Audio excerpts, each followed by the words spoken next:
the Mindset Athlete Podcast, and I'm your host, James Roberts. I'm a two-time Paralympian and owner of James Robert Fitness, which is an online training, nutrition, and mindset coaching business. First of all, I'd like to thank Lauren Williams for suggesting this quote to the show. An athlete is a mindset. It's how you prepare, think, and execute. Not because of some elite status or physical stature. Anybody can be an athlete. By Chris Harth. And each week on the Mindset Athlete, we like to bring you inspirational athletes, a message, or experts talking about human optimization to teach you how to change your perception of your mindset and become 1% better. And on today's show, I've got Jacob Pacheco. He is a YouTuber living with cerebral palsy, a pro adaptive surfer, and how will we call it for your Instagram post? An Instagrammer by the name of his handle, Prone to Ride. So welcome onto the show, Jacob. How's it going? Good morning, James, or good evening in the UK. I'm very well, thank you, Jacob, and thanks again for coming on. Yeah, man, happy to be here. Good to see you as always. So before we delve into today's episode, Jacob, beyond my initial introduction to you, and obviously we have touched base before, and that episode never saw the light of day, but that's down to me. That was a deep conversation. Can you give a little bit of a nugget, something beyond the initial introduction that I gave you that my audience don't know about you? Well, my name is Jacob. I'm an adaptive pro athlete. I run a brand company called Prone to Ride, which is about, my story, my likeness, but also about empowering people to do, good things in the community and believing in themselves and stuff. And I enjoy it every day. I'm living a very blessed life. I'm living a happy life every day. And, it kind of just took on a name of its own. It kind of took on a life of its own. Prone to Ride really started in 2016 as an idea, and it kind of just continued on from there. And it's been a great journey ever since. But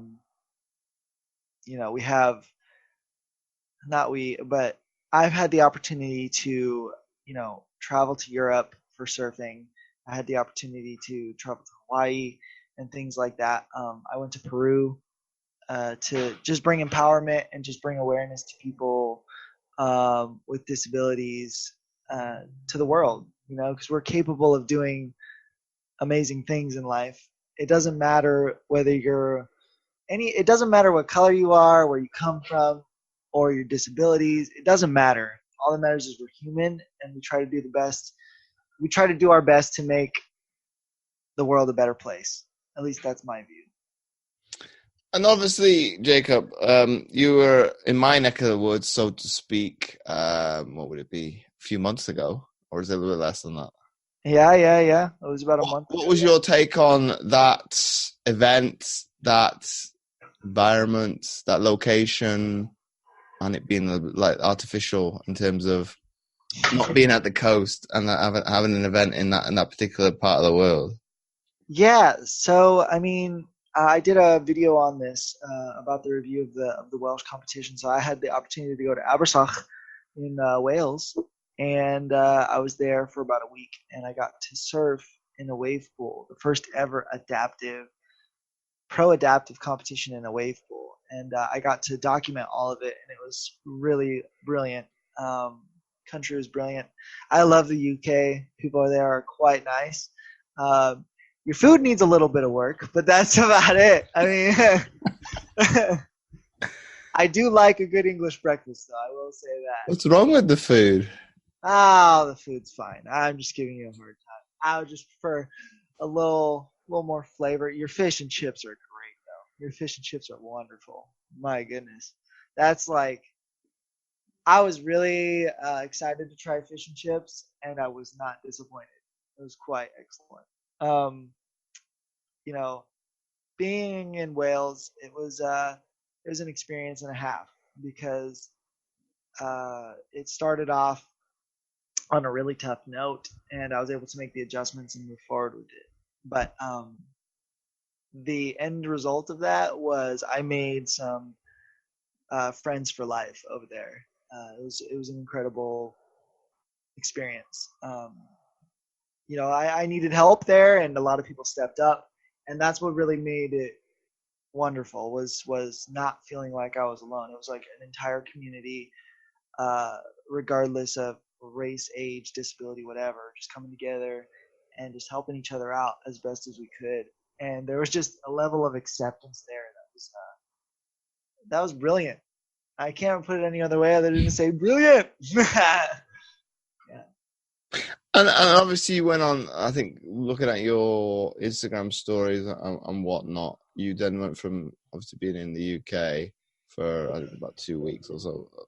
I was in there for 7 days. Yeah, Okay. so it was a brilliant time. I competed in Snowdonia. Sorry, I competed in Snowdonia, and I went to Abersock. So I saw some really unaltered, beautiful country. What? Well, it's rugged. That's about it. That's probably why, for my basis, me being put it for perspective for my audience, where Jacob's talking about, he's about Surf Snowdonia and that part of the world is about an hour away from me, and I've only just recently, as of I think about 2 weeks ago, just driven past that location, and it's on my doorstep. Oh, it was a rough time. We tried to link up over there. It just didn't work out. But, we're here now talking about it. And it's good to see you. Likewise. And in terms of, obviously, you've gone on to do adaptive surfing, but talk about that journey through the early parts of your sporting life as well, because the transition from having a disability to going into soccer, what I know about. Can we talk about that journey, and be the ups and downs of it? Sure. I grew up with cerebral palsy, so there wasn't really a lot of opportunity to play sport. But there was something. So I got to play challenger baseball on a recreational level for about 1.5 years, 2 years.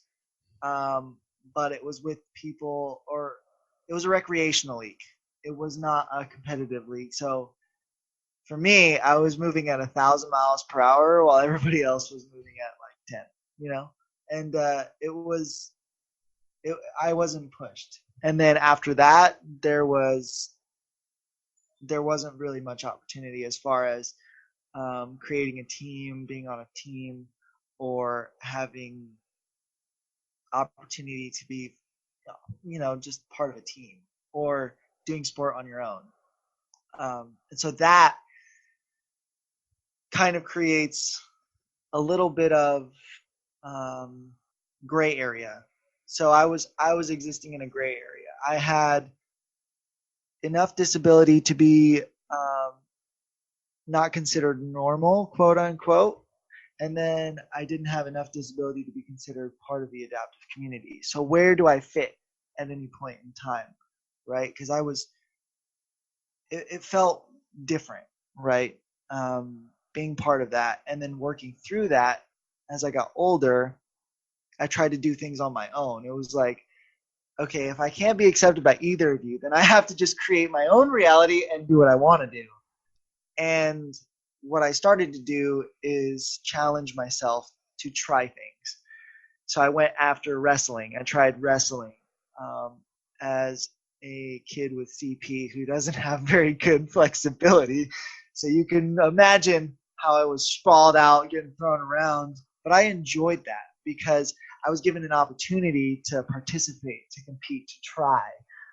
That's what I really wanted, was the opportunity to do it and then find out for myself. It was given to me. And I was given matches actually at a certain point, which was nice. It didn't go well, but at least they gave me a shot. And I kept coming back for more. And then that disappeared. I moved on from wrestling because it just didn't suit what I wanted anymore. Like, I was committed to it, but I wasn't. I enjoyed it, but I wasn't committed to it. That's probably the best way to put it.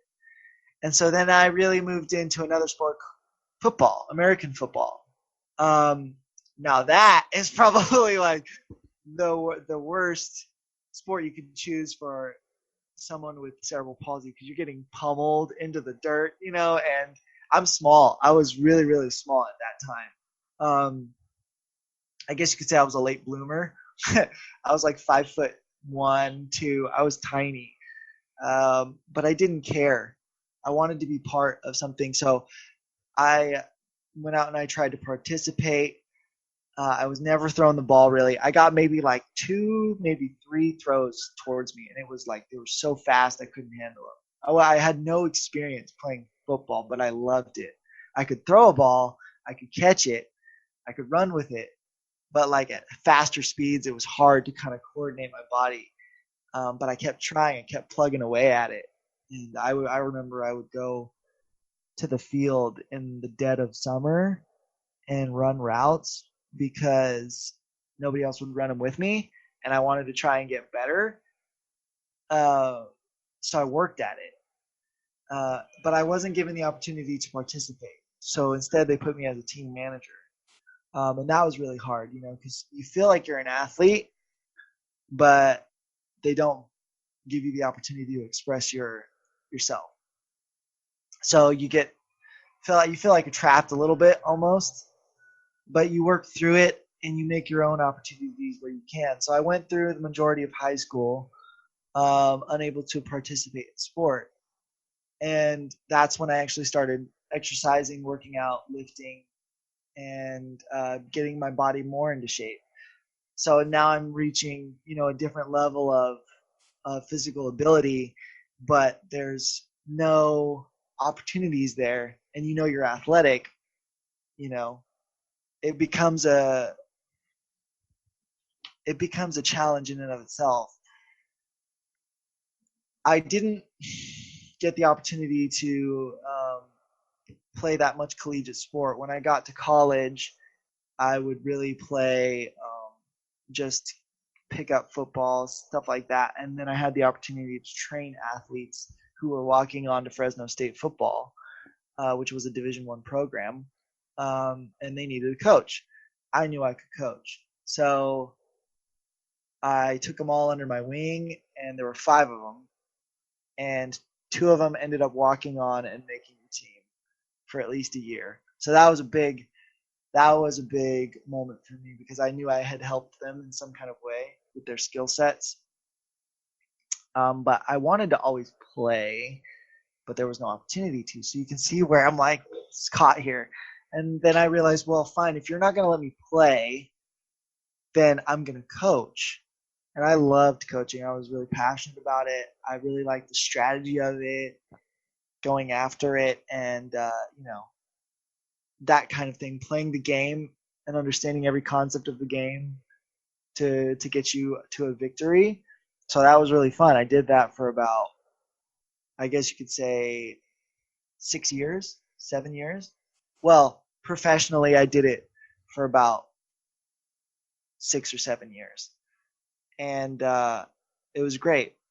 But there was something always missing. And then, as I got older and I got more opportunities, I remembered I was working, let me backtrack. I was working 3 jobs, and each one of those jobs, you would say, is the right step or in the right direction for professional coaching and professional sports. So I was working in a Division I program. I was working for a professional soccer team in Los Angeles as a coach. So I was doing admin and I was doing coaching. And then I was also working with athletes on a mentor basis at a Division I college as well. So all 3 of those things were working on one aspect that I wanted to get better at in coaching. Admin, coaching, athletes, right? Like, it was positive. But what I didn't see beforehand and what I didn't accept was how unhappy I was. I was working 60 to 80 hours a week, working these 3 jobs. I would go home at 1 or 2 in the morning. And I was also going to grad school full time, and it was just way too much. And I didn't feel accepted or respected, and it was rough. And I had to keep kind of working through that. And I felt like I wasn't going to be given the fair shot that I wanted. So I had to make a choice, and it was a very difficult one to make. And sitting in my car late night, I had one of my best friends who's only ever looked out for my best interests, and we just had a real conversation about it. He was like, you know what, man? He's like, you're at an age where you can do whatever you want. Why don't you go compete in surfing? Because he knew I surfed. But surfing didn't really start in my life until I was 24. That's when I moved to Southern California from Central California after I graduated with my bachelor's. So that's when I really got into surfing. So I got involved in surfing super, super late in my life, but it was necessary because it had to teach me how to be open with myself, how to push your limits mentally and physically. And that's when things started to get better in my life, because I started to realize more things. I started to become more in tune with myself, the world around me, and my truth, I guess you could say. And then that moment that guy or my boy hit me with those words, it kind of all synced up. And that's when I made a choice to go for what I really wanted to do, which was be someone to empower others to reach their goals and live my best life that I could with gratitude and fulfillment. And I'm happier than I've ever been because of that. And it was a really big risk to take. That we are here now, talking to someone in Liverpool, and it's great. But do you think that sense, and I'm going to use a metaphor now, and use the religion of Buddhism. Do you think you've kind of hit a sense of enlightenment then? Yeah, I would say so, for sure. I would definitely say so, because that's what it. Yeah, I would just say yes. But what in terms of that way of thinking now, Jacob, do you think it takes hitting, we could call it rock bottom, getting down in the dumps to get to where you need to get to in the sense of empowerment, enlightenment, and you could use multiple synonyms to make my point? Or can you be more aware and make a better judgment call earlier than the fact? I think you have to process your emotions first, understand them on a different level, and then you can move forward and do what you got to do with a focused mindset. I think you have to process your emotions. And that's very hard for us to do because it involves looking inside of ourselves and seeing the things that we don't necessarily want to see. You know, I'll be the first one to tell you that I was living my life with others in mind. So I was influenced by the outside world telling me what I should do with my life, rather than me telling myself what I want to do with my life. See, that's where it gets like crazy, right? Like we think about what our lives should really look like, and then we start kind of putting the puzzle together, and all of a sudden like, oh, okay, I might be missing a piece here and a piece here, but I can go get those pieces to create my type of ideal life. But do you think on we go a little bit deeper now? and get boy. your opinion on this in terms of, like looking at inwards and looking within yourself. Do you think it's more difficult with somebody with a disability then? I'm not sure. That's a really good question. I would actually say that if you have a disability, it causes you to be introspective from the moment you have a disability. Whether you're an amputee, you've had a traumatic injury, or you're congenital, and when you become aware, it causes you to be introspective, and that's where the difficult things come into play, right? Because you have to, you are your own worst enemy and your greatest ally. So you have to deal with yourself, and that's a handful. But remember that you are in control of your own mind, your own body, and your own life. You are capable, you are functional, and when you put your mind to something, you will be able to get it done. Because people with disabilities are resourceful, they're creative, and they are really, really driven and determined. Because they've come back from things, or they have resiliency from what they've dealt with in the course of their lives. They have to. Getting up in the morning, you have to be resilient. Getting ready in the morning requires resiliency, patience. We have routines because we can't just pick up and move out. We have to have routines, because it makes our lives easier. We're both about functionality and accessibility. I think that's one thing I love the most. I like to look good, James, but I will favor functionality over looks every day of the week.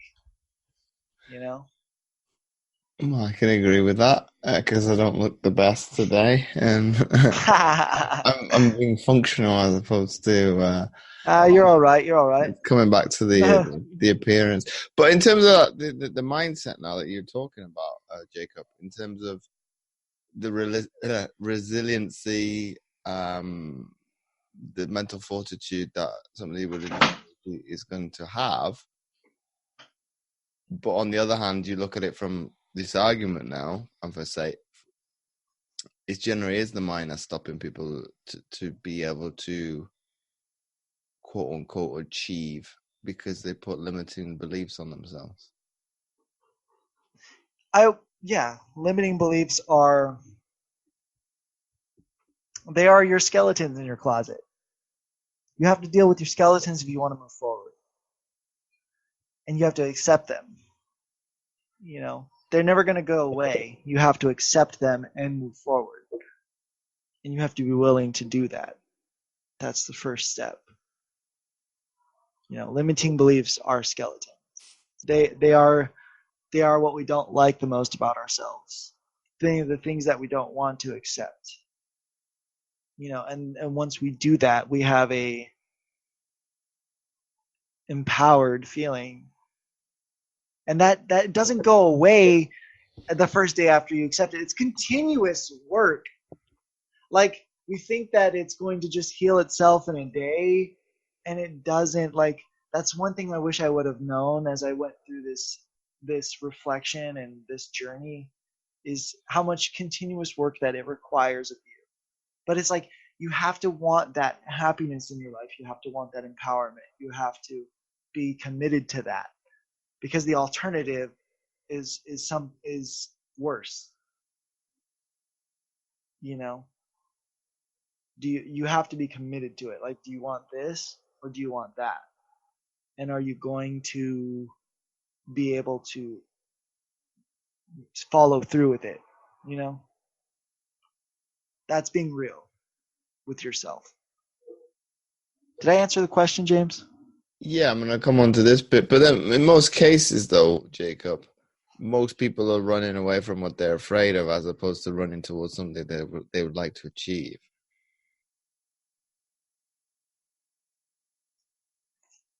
People fear what they don't understand. And the moment you take a minute to try to understand why you feel the way you feel, it can open a few doors for you. I know what it's like to feel not good enough. I know what it's like to feel like you don't deserve the best. No matter what you do, nothing is ever good enough.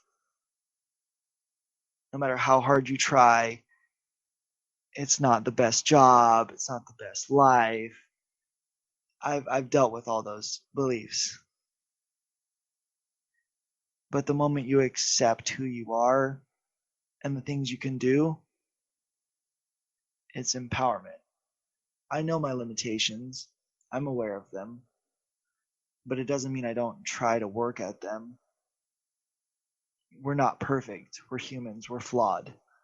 The beauty is accepting those flaws and creating something still more beautiful than those flaws. Does that make sense? Mm-hmm. But in terms of this reflective state that you talk about, Jacob, where do you do this case in point in terms of meditation kind of thought process I'm going to use to be able to get into that state of mind? Is that through doing the surfing that is exacerbated the awareness of looking at things in a more positive light? I would think that it's because of a lot of different factors. Surfing, the opportunities that I've had to experience some of the self-help that I've received, being in tune with myself, but also like really weird moments. For example, yesterday, I was at work. It was the start of the semester. I'm still doing the mentoring job that I did beforehand. I love that job. The people that work there are just incredible humans. And I remember I was in my boss's office and we were just talking back and forth as respected colleagues. And I've been working with her for a long time now, and I've wanted to stay there because I enjoy it. And I remember I looked up at around her office and I just started smiling really, really big. And I was appreciating where I was in that moment. And you know what my best friend said, who was right next to me? She was like, "Are you reflecting right now? Don't do that." And I was like, "I can't help it." And my boss said, "She's great." My boss said that I am grateful for where I'm at. That's literally the words that came out of her mouth. And I just pointed at her. I was like, "Yup, that's exactly right." So it was that's how I go about it. It's not like I have to sit down and meditate in a beach or a forest. I just have these moments where I appreciate it. You have more appreciation for what's going on in your life. And my penultimate question to you then, Jacob, before we wrap up. Penultimate. I like that. I like it. Before we wrap up the episode, how would you get people to, beyond what we've talked about, challenge and obviously change their inner beliefs then? How do I go about helping them? No, how would you go about getting somebody to either challenge or change their inner belief system? You have to discover as well as they do. You dying over there, James?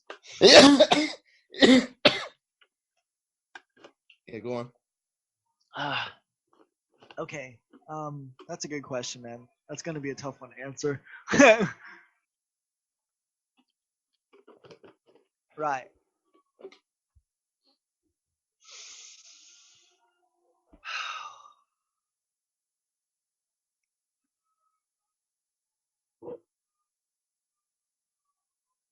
People have to go about changing their inner beliefs. The way to go about that is to have a conversation with yourself about if that is something that you really, really want. And then as you go through the process, you continuously ask yourself, is this what I truly want? It's called a check-in. You have to keep checking in with yourself because it's not about the initial work. What matters is the maintenance of that work over an extended period of time. And that creates routine, practice. You get better and better and better the more you do it. Case in point, when I started YouTubing, I had no clue what I was doing. Absolutely none. And then I just kept working at it. I had the camera on. I kept filming. I kept doing stuff. I talked to people that understood how to shoot things. And then I just got better at it. And I kept checking in with myself. About every 30 episodes, I would ask, is this something I want to keep doing? Because, man, I sit in front of a computer all the time. And it can get frustrating. But I answered yes every time. And then I just got better and better and better. And things started really happening. So you have to continuously check in with yourself, maintain all the work that you've done, and get better at it, and live with appreciation, gratitude, and happiness. That's how you can help change your inner beliefs. And I'm not saying that it's not going to be hard. It's probably going to be the hardest thing you've ever done in your life. But that work, that maintenance is worth it every day, every minute, every hour. And my final question to you, now that we come to the end of the show, is if you had to summarize what we've been speaking about today into one sentence for people to take away, what would that be? How to empower yourself and change your inner beliefs. Yeah? No? Did you hear that? No? Yeah. Okay, what did you think? It's not normal that somebody be able to get the answer straight away. Oh, did it surprise you that I was so quick? Yeah. Okay. I was like, oh shit, what did I say wrong? That's not bad, is it? Or should we change that? No, that's not bad. It's just, it was unexpected, that's all. Normally people go, oh crap, I wasn't expecting that kind of question, or let me think about it, let me take a moment to come up with a good answer. Click on my feed, James. Come on there, Jamie boy, you know I'm quick. So yeah, I feel happy with that. It will go with that. Did you like it? Say it again, then. Did you like it? What was it? Like the interview. That's what I'm saying. Yeah. Do you want me to say it again? Like how to empower people and change your inner beliefs? Yeah. You want me to say it like intensely? Up to you. How to empower yourself and change your inner beliefs. So once again, Jacob, thanks again for coming on the Mindset Athlete podcast. Thank you for having me, brother. Oh, it's my pleasure. If you like this episode, please do share it with your friends, and do let Jacob and I know what you thought of the episode by tagging us over on Instagram at Prone to Ride. That's PRONETORIDE,